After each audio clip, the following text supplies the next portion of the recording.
Hello there, everyone. My name's Andrew. And I'm Kassy. And this is the Culips English Podcast. Hello, friends, and welcome back to Simplified Speech, the Culips series where you can learn English through fun, interesting, and easy to understand conversations between two native speakers. Today, I'm going to kick this episode off by myself, but in just a moment, I'll be joined by my co-host Kassy, and we're going to talk about going to museums and art exhibitions in this episode. Now, this awesome topic was suggested to us by Gabriela, who is one of our listeners from Mar del Plata in Argentina. So thanks so much for the episode suggestion, Gabriela.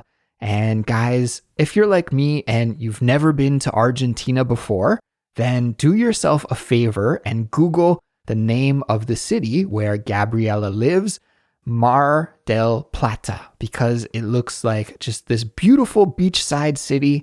And looking at some of the pictures online that I saw really gave me the travel bug quite hard. And these days, I would really love to get away and travel somewhere for a bit. And South America is on the top of my list. The problem is that it takes a lot of time and money to travel to South America from Asia, where I currently live. But if I only had unlimited time and unlimited money, then definitely I would be headed to South America. Anyway, if you have a suggestion for an upcoming topic that you'd like to hear me and my co-host talk about in an upcoming episode, or if you have a suggestion for someone you'd like to hear me interview in an upcoming episode, then please join our Discord server and let us know.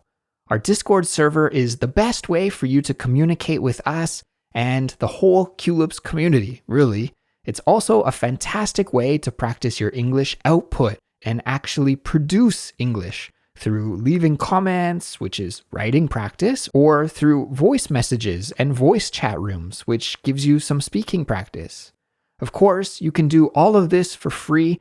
And to join the Discord server, you can just follow the link in the description for this episode, and we're looking forward to having you join us there. We'll get to the conversation about visiting museums and art exhibits in just a moment, but before we get to that, I do want to let you know that there's a helpful study guide for this episode. And in the guide, you'll find an interactive transcript, vocabulary explanations and examples, a quiz, and discussion prompts that you can use for speaking or writing practice. If you'd like to get the study guide, you do need to be a Culips member. And you can sign up and become a Culips member by visiting our website, culips.com, or by following the link in the description for this episode. As a Culips member, you'll not only get the study guide for this episode, but for all of our episodes, plus many other perks and benefits and bonuses. So those include invitations to our monthly member-only live streams, access to the Fluency Files series, ad-free audio, plus special bonus content that we create just for our members. For example, for this episode, Kassy and I recorded some extra bonus content, and we're going to include it at the end of the member-only ad-free version for this episode. It's just a way that we can say thanks to our members for supporting us. And yeah, it's a fun extra for our members as well. So if you'd like to learn more and become a member, once again, just visit our website, culips.com. I also want to share a great review one of our listeners from Russia named Anglo Therapy shared with us. And that's a super cool username. I love that name. Do you understand what that username means? Anglo is another way to say English. For example, in my country, Canada, we talk about Anglophones and Francophones. Anglophones are English speakers, and Francophones are native French speakers. Come to think of it, we also use a word that is allophones, and allophones refers to Canadians who are native speakers of a different language, neither English nor French. Anyways, I'm getting off track here. Let's get to the review. So Anglotherapy wrote, "Hi, dear Andrew and amazing co-hosts. I started listening to your great podcast about a year ago on a regular basis and noticed quality changes in my vocabulary and speech, and the speech of my students as well, since I'm an English teacher. Your talks cover real-life topics and ooze such a nice vibe and soft humor. I can't even. Thanks heaps for your outstanding work. Way to go. Thank you so much for that amazing review, Anglotherapy.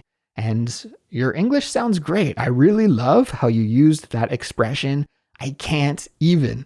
And for those of you who don't know, we can say I can't even when we want to convey a really strong emotional reaction to something. It's like we can't even express the feelings or the words that we are feeling. So we can just say, I can't even. And it just communicates that you have a really strong emotion about something. And I think in this case, Anglotherapy was expressing just how much they love Culips. So thanks again to Anglotherapy for that amazing review, and thanks to everyone who's been leaving us a 5-star rating and a nice review on Apple Podcast or whatever app you use to listen to Culips. These ratings and reviews are helpful for allowing other English learners from around the world to find us and connect with us and improve their English with us. And it also makes our community richer, right? By adding new people to the community. So please keep the reviews and ratings coming. Okay, and now it's finally time for the main event, my discussion with Kassy about visiting museums and galleries and exhibits. So here we go. I hope you enjoy it. So I just have a very broad, general question here to kick things off. And I'm wondering, in general, do you like going to galleries or to see art exhibits? Honestly, I'm not a huge art exhibit goer.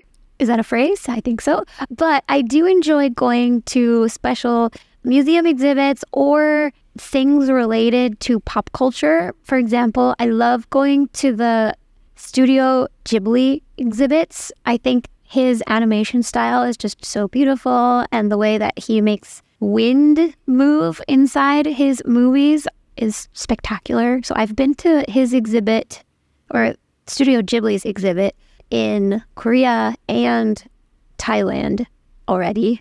And I've also been to a couple of, Egyptian King Tut exhibits. I feel like that shows up a lot in the US. How about you, Andrew? I think in my time, I've seen a couple of Egyptian exhibits. Yeah, I believe when I was in Europe, maybe it was in Germany, I want to say. It's been a while. It was a long time ago, but I remember seeing some Egyptian artifacts when I was in one of the museums in Europe.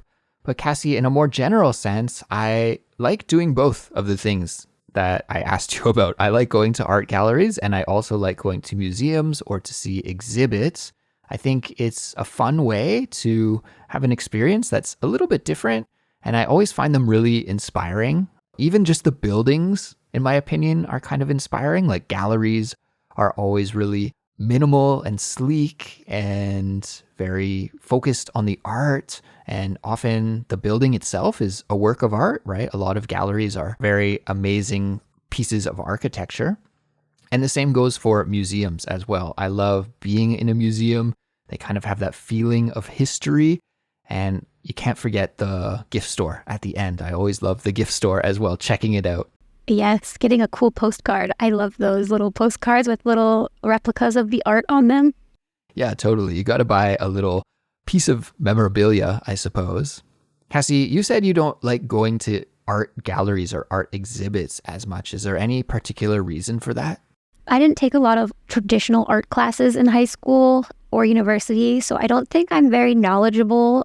I have this anxiety where I look at a piece of art and I wonder, am I too ignorant to understand this? How long should I stare at the art piece that's considered polite? When can I move on? You know what I mean? I know I'm supposed to be feeling some sort of emotion, but I don't. So I'm more of a, pop culture gallerist. I like to go to not as many classic art places, but more pop art, animation, movies, that kind of thing. Yeah, fair enough. I think probably most people feel like that. Like, I know I feel like a poser when I go to galleries. I am a terrible artist myself, And I've only studied art very, very generally. I took an art history class, I think in my first year or second year at university, and that's it. So I don't think that I'm really well educated about art, but I still like looking at it. And over the years, I've come to just sort of try to throw that opinion out the window and just try to be like, oh, these are some cool paintings. And like, yeah, maybe I can't analyze it or criticize it the way that somebody who's really educated in art could. But to me, it's not about that. It's just about, enjoying a different creative experience. So yeah, I do like going to galleries, but yeah, when you look at the painting and yeah, you try to analyze it or overanalyze it, I try not to get into that kind of frame of mind and just enjoy the image for what it is without breaking it down too much. One thing I do love about going to galleries or exhibits is that it's so different from what I do for my job. I love being a math teacher, but I'm usually bogged down by quizzes and tests. Math isn't a super creative subject. You can totally be creative, but on the day-to-day high school curriculum level, it's pretty, learn this standard, this rule, and apply it in this problem. But when you go to galleries or exhibits, you see pieces of work that are just so inspiring, and you go, wow, somebody with their two hands created this, or even their toes or body parts, like there's just so many different styles and forms of expression for your feelings and your thoughts through art that I don't get to see on a day-to-day basis. That's really well put, Kassy. I think you should be an art critic. I completely agree with you. And like I mentioned just a moment ago, I'm really terrible at art. I can't draw or paint or do anything related to visual art very well. And so to see some individuals are so talented at that, and it's almost just like they have these images pouring out of them, right? Like they can't help but create the art. And especially if you go to an exhibit that is just focusing on one artist, like some of the ones that come to mind that I've been to within the last few years, I saw a Keith Haring exhibit and a David Hockney exhibit. And yeah, those were just focused only on the artist. So it wasn't just like one or two of their works, but like 100 that you could see. And you just go, oh my gosh, like these guys just couldn't help but create art. It was just like something they did every day, and they just had these amazing creative work just flow out of them. And I find that really inspiring, and it's just amazing how some artists can just be so prolific. Now, Kassy, my wife often likes to take me to exhibits. It's something that we've done a lot together. And sometimes she takes me to hip exhibits. And what I mean by a hip exhibit is that it's gathering a lot of buzz, and there are a lot of people who want to go there. And often they sell out. Like, it's actually really amazing here in Korea where we live. I think there is a huge culture of going to galleries and going to exhibits. But one of the reasons why I think they're so hip is that people go there to be seen rather than to see the art itself. So I remember that we went to this one exhibit at this kind of smaller gallery, and I can't exactly remember the title of the exhibit, but it was something to do with folded paper art. And it wasn't origami, but it was made from paper and specifically folded paper. And it was really cool, but I was so angry at the gallery. And I'm not one to lose my cool very often. Like, I'm very chill, very level-headed most of the time. And don't get me wrong, at the gallery, it's not like I was yelling and screaming and kicking over tables or anything like that. I was still calm and rational. But inside, I was fuming. And that's because people were just taking selfies with the art. They weren't even looking at the art. They were just taking pictures and taking selfies and Instagramming the whole time. And yeah, it drove me nuts. So I'm wondering, do you have an opinion about that? What do you think about that kind of situation? I actually completely agree with you. And luckily, so does my husband. neither of us are picture takers or social media users. So, for example, there's a really famous ice cream pop-up museum gallery kind of thing where it has nothing related to ice cream. It's literally just different rooms of like colorful pictures of melted ice cream or a pool of sprinkles. And it's not artistic. It's just a really cool backdrop for your Instagram pictures. But they ask you to pay $20 a pop to get in, and it boggles my mind. And I see lines like out the door and around the corner to get into these places, and I go, why? But there are some galleries or museums that are more picture-centered that I do like. For example, on Jeju Island, there was a really cool trick art museum that I went to, which is specifically for taking cool pictures, but that's not something I would go to often, just as like a once and done thing, and not for Instagram, for my actual enjoyment. And two, I think some digital art museums now are really cool, and they're pretty popular as well with Instagrammers, but less popular because it's harder to take videos of those kind of things and make them look realistic. So yeah, ones that are these digital art galleries are, I think, gaining in popularity a lot these days, but they're not as crowded as some of the other Instagram famous galleries that you might see on social media. I should clarify my position a little bit because I maybe came across as sounding too old-fashioned in my rant there a second ago. I have no problem with people taking pictures of art and putting it on Instagram, or taking selfies in the gallery and putting it on Instagram. I think that's totally fine. I have no problem with that whatsoever. And I think actually if it gets people interested in art, then it's probably a good thing. But in that specific gallery, I couldn't even walk from one exhibit to the next because there were too many people taking pictures, and I felt bad stepping in front of people's pictures, and I was getting dirty looks for ruining people's photos and stuff. And it was just over the top at that one specific gallery. But other than that, yeah, it's totally fine, but just not for me, I guess. Yeah, I think we actually talked about that in our live stream one time, Andrew. We talked about the Louvre and how people go there and you can't even see the art because everyone's phones are just up in front of your face, and it's impossible to look at the beautiful artwork that's been around for generations. You know, Kassy, it's funny that you just mentioned Jeju Island, because I went there a couple of months ago, and my wife told me that the hotel I was staying at in Jeju Island was close to this very famous gallery.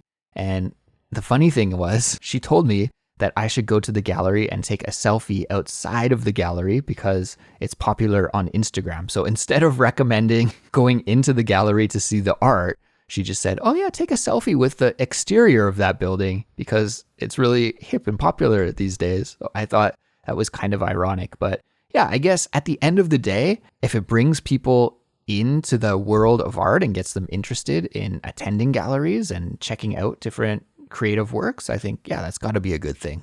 It also gives inspiration to people who maybe can't afford to go to those galleries. They can see it on social media and go, oh, maybe I can create something similar, or using that idea, I can bounce it off my head and make something new and unique.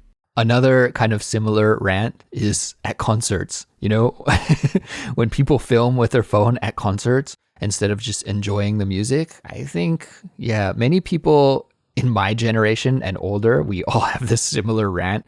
It's like, oh, come on, can't you guys just enjoy the concert without filming it? But yeah, I guess I'm sounding like a dinosaur in this episode, Kassy. Maybe I should be the one in the museum.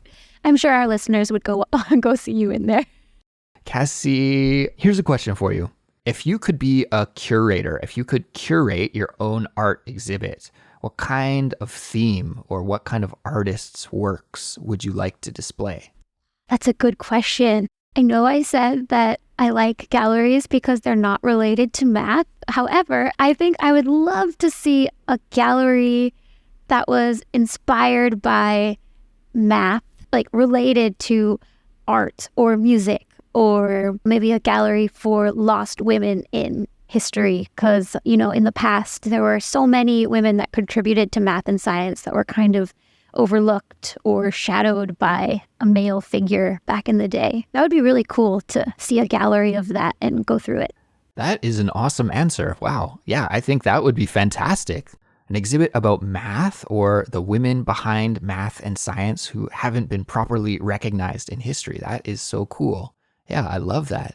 I guess for me, I'm going to kind of steal your idea, Kassy, because you inspired me. I would love to curate an exhibit that has something to do with my passions. So I'm thinking about like music, maybe something to do with like instruments, maybe guitars or drums or stereos.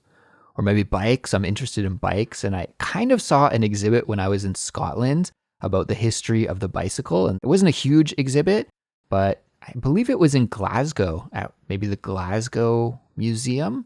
There was a pretty decent exhibit about bicycles. And it was so cool to see some of these like old bikes. And actually, I took some pictures of the exhibit. So I broke my own rule.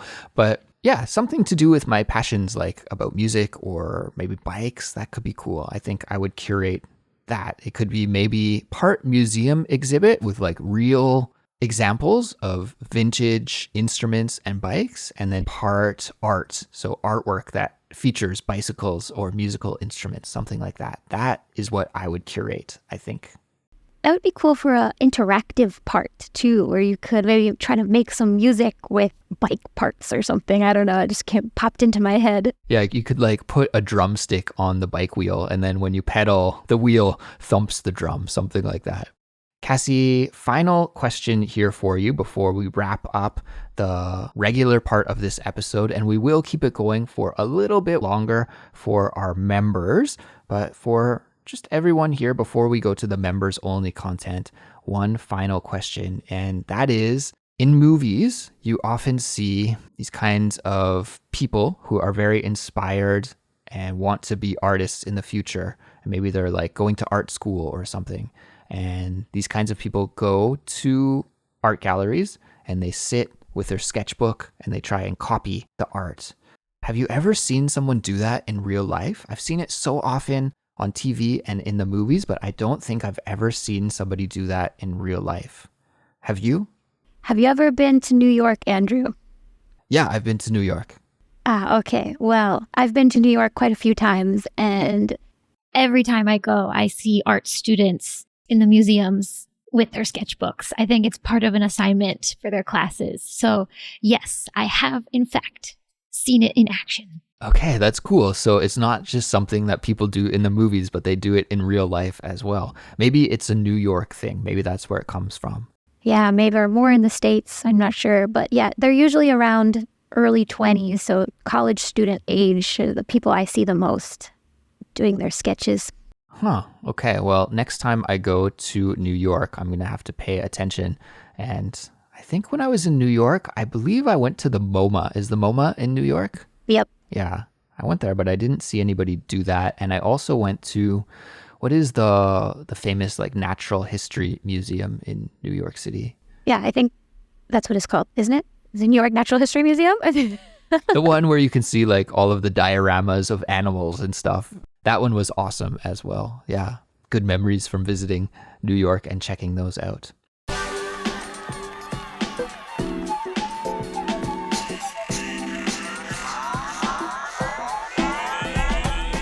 Anyways, Kassy, it was fun to talk about this topic with you.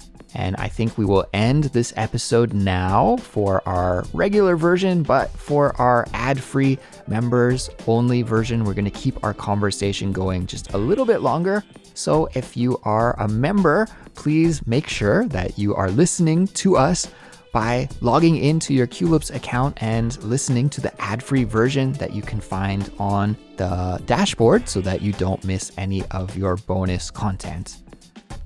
And if you're not already a member, consider joining to gain access to our helpful study guides and transcripts, fun bonuses, and to support the work we do at Culips. You can also support us by following us on Instagram or YouTube, telling your friends who are learning English to check Culips out, or by leaving us a 5-star rating and a positive review on your favorite podcast app.